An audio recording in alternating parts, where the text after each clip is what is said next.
Nasib 8.475 ex-karyawan Sritex usai tutup, Disperinaker sebut ada keistimewaan. Dinas Perindustrian dan Tenaga Kerja, Disperinaker, Kabupaten Sukoharjo memastikan, pabrik tekstil PT Sri Rejeki Isman terbuka, Sritex tutup permanen mulai tanggal 1 Maret tahun 2025.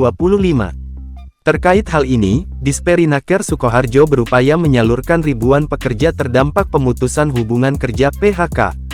Kepala Disperinaker Sumarno mengatakan, ada 8.475 pekerja yang mengalami PHK. Pihaknya berusaha menjembatani hak-hak para pekerja, di antaranya pencairan jaminan hari tua JHT. Teknis pencairannya, menurut Sumarno, akan diarahkan ke pabrik dan dibagi per divisi guna menghindari penumpukan massa.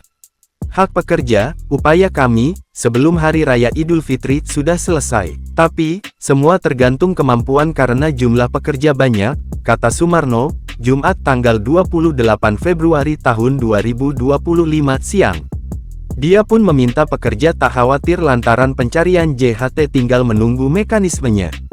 Sementara, terkait layanan jaminan kehilangan pekerjaan JKP, bisa diakses lewat portal siapkerja.kemenaker.co.id. Selain pemenuhan hak pekerja, Disperinaker juga berupaya menyalurkan para pekerja terdampak PHK ke perusahaan lain.